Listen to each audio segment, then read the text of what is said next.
What is child abuse? Child abuse is described as emotional, sexual, physical, and neglect of a child.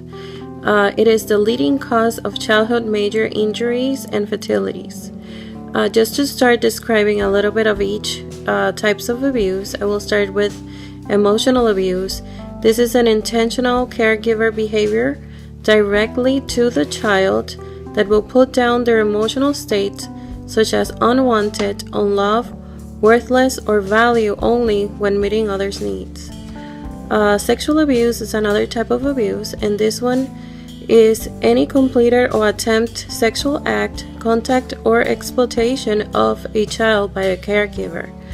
The third type of abuse is physical abuse, and this is the intentional use of physical force against a child that results in physical injury. Some examples of physical abuse may include burning, drowning, hitting, poisoning, choking, etc. The fourth type of abuse is neglect, and this is the failure to provide for a child's physical, emotional, or educational needs, or to protect the child from any harm. Some children are more likely to suffer abuse than others. There is not any single fact to prove to cause child abuse. However, the causes are many, such as child abuse occurring in families where there is a combination of risk factors. These factors are poverty, lack of education, marital problems, domestic violence, isolation, unemployment, and inadequate housing, and among others. Both men and women commit physical abuse, emotional abuse, and neglect to their children. It often depends on which parent spends most time with that child.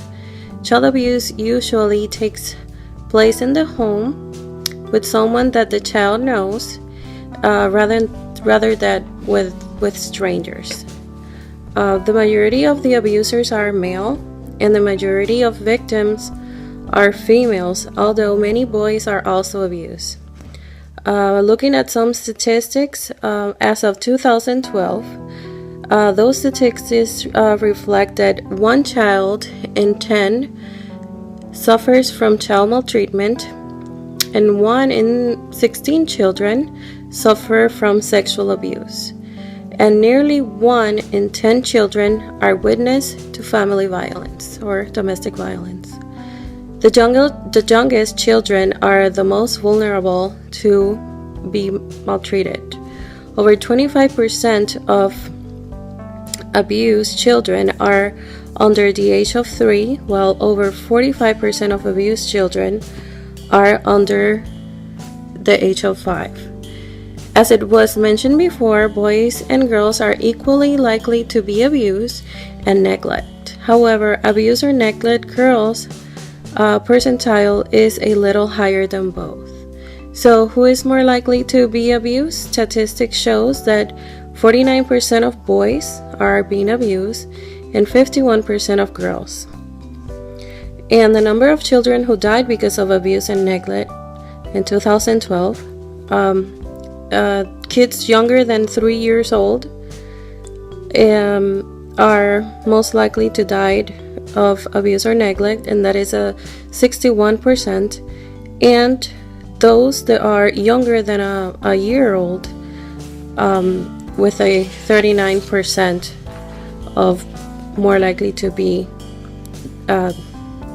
dead because of the fact of child abuse. So the impact that child abuse and neglect can leave to a person can be one of many damaging effects. For small children as young as 3 years of age, they can show signs of depression and withdrawal. Children abuse victims are more likely to exhibit antisocial and violent behavior. When these children are placed in foster care, they tend to score lower in language, cognitive, and academic achievement. Child abuse and maltreatment can have a long term on physical health. For teenagers that had suffered any type of child abuse in their early stages of life or are more likely to suffer from at least one psychiatric disorder by age 21, such as depression, anxiety, eating disorder, and suicide attempts. They are also more likely to experience teen pregnancy or being arrested as juveniles. For adults who suffer child abuse and neglect, they can develop high blood pressure, ulcers, asthma, and other physical disabilities that are caused by the abuse. They are also more likely to abuse alcohol or drugs during their lifetime. Due to serious and damaging effects that child abuse can leave in an individual, the minimum estimated average annual cost is of $124 billion for the government. This includes healthcare, child welfare and protection, law enforcement, special education, and other services and benefits. Child abuse and maltreatment not only is a private problem, but a government problem as well. This problem has been acknowledged as a criminal justice issue and major public concern. State and local governments, community organizations, and private citizens take action every day to protect children. A key used to succeed and avoid child abuse is prevention. The history of child abuse starts with the case of Mary Ellen Wilson, a child who was abused for her stepmother, Mary Connolly, in the year of 1878. This case was brought to society, and the only way they take care of her home was through the SPCA, that is the Society of Prevention of Cruelty of Animals. Under this premise, the child was a member of the animal kingdom, and the SPCA obtained a writ of habeas corpus to remove Mary Ellen from her home in the year of April 9, 1874. Mary Ellen was carried to the New York Supreme Court, and that was one of the most stronger cases. Also, when we talk about protection legislation, we can say that in the year of 1909, President Theodore Roosevelt announced the establishment of the Children's Bureau. He started that one, and in the year of 1912, the President William Howard Taft was charged with addressing the broad range of child welfare.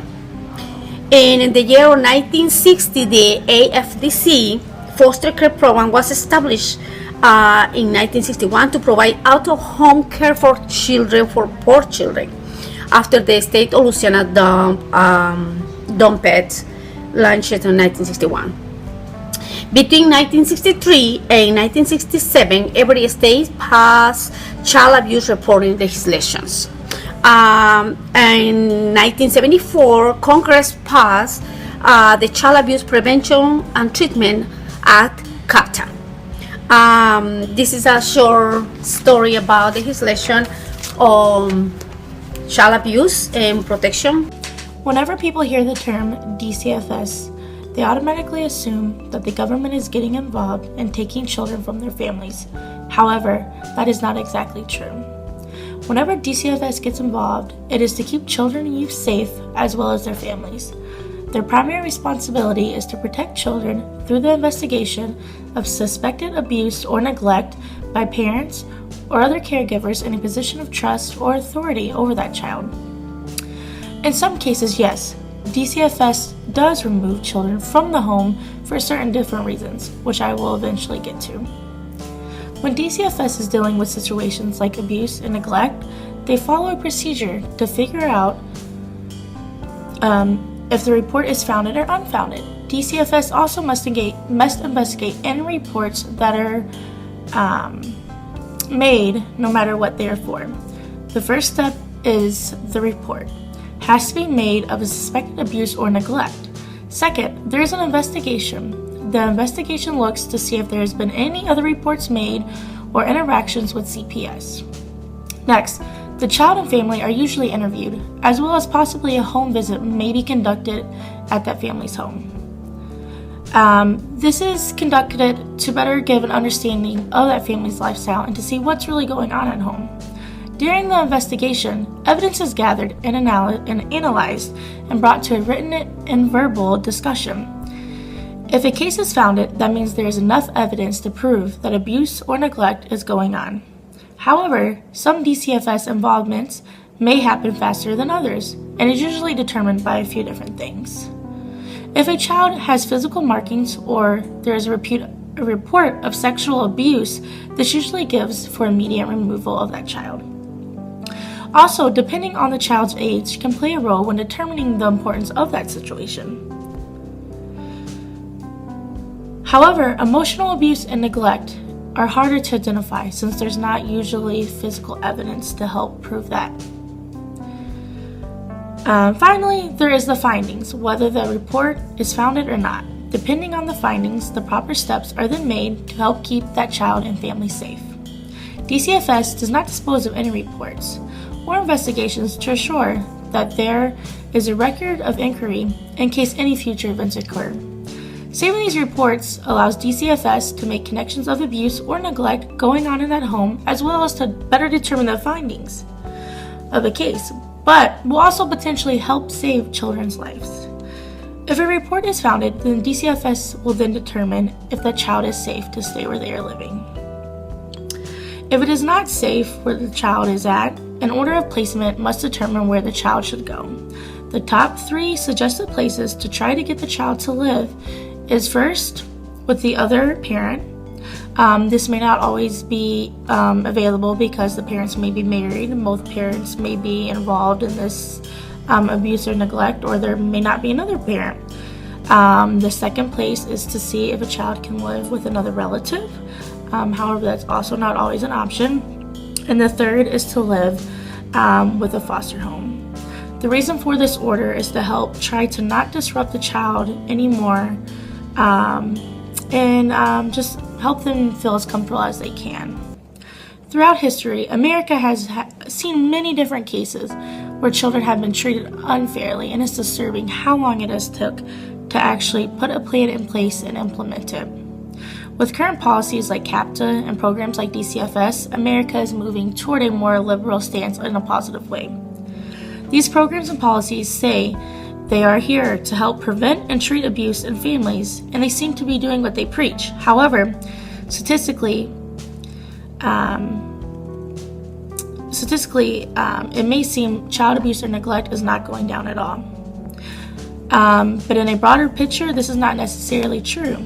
If you think about it, abuse and neglect was thought as a home matter and was not as frowned upon as it is now. So maybe not as many people were coming forward. Also, statistics could be showing that the program and policies are doing their job, and the fact that more people are willing to come forward and more investigations are being conducted. On the other hand, there's always room for growth in anything or anywhere, so of course certain aspects could be better, but overall, the social problem of child abuse and neglect is identified and implemented in these policies. Thank you.